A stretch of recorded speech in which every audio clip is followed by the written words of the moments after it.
माँ, आप मेरे साथ ऐसा बिल्कुल मत करिए। मैं जंगल में नहीं रह सकती। आप तो जानती हैं ना, मुझे जानवरों से डर लगता है। चल चुप कर। तुम मेरी बेटी नहीं हो, तुम मेरे सर का बोझ, मेरी सौतेली बेटी हो। और मैं अपनी बेटी काव्या की शादी पहाड़ों में करूँगी।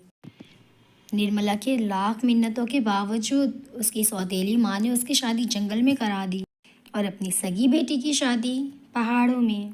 निर्मला की माँ हमेशा ही निर्मला के साथ सौतेला व्यवहार करती थी क्योंकि वो उसकी सौतेली बेटी थी और इसी तरह से दोनों की शादियाँ हो जाती हैं। शादी के बाद आखिर मैंने मेरी सौतेली बेटी को मज़ा चखा ही दिया ना, मैंने करा दी ना उसकी शादी जंगल में। अब मज़ा आएगा।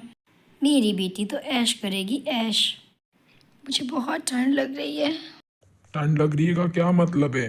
तेरी माँ को नहीं पता था कि तेरी शादी पहाड़ों में कर रही है? उसने तेरे को गर्म कपड़े क्यों नहीं दिए? काव्या कुछ भी बोलती तो राजेश उसके ऊपर हाथ उठा देता और उसे इज्जत बिल्कुल भी नहीं देता था।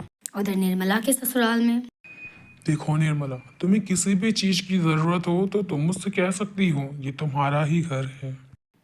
हाँ बहू, राहुल बिल्कुल ठीक कह रहा है। ये तेरा भी घर है। तुझे किसी भी चीज़ की ज़रूरत हो तो मुझसे कह सकती है। हिचकिचाने की ज़रूरत नहीं है। मेरी बेटी काव्या कैसी होगी? वो खुश तो होगी। और वो अपनी बेटी के पास फ़ोन करती है। फ़ोन पे उसे सारी बात उसकी बेटी काव्या बताती है। काव्या की माँ के पैरों तले ज़मीन निकल गई क्योंकि उसे लगा था उसकी बेटी राज करेगी पहाड़ों में। ऐसा कैसे हो सकता है? चलो फ़ोन करके निर्मला का हाल लेती हूँ। उसका क्या हाल है? निर्मला की सौतेली माँ निर्मला के पास फ़ोन करती है। निर्मला तो बहुत खुश थी। उसने सब कुछ अपनी सौतेली माँ से बताया। ये सुन तो निर्मला की सौतेली माँ के होश उड़ गए। उसे सब कुछ समझ आ गया।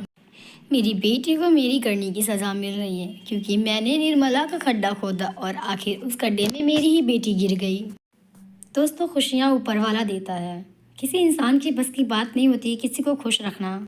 और वही हुआ काव्या और निर्मला के साथ। काव्या के भाग में जो था उसे मिला और निर्मला के भाग में जो था उसे मिला। और कहीं ना कहीं ये काव्या की माँ की करनी थी।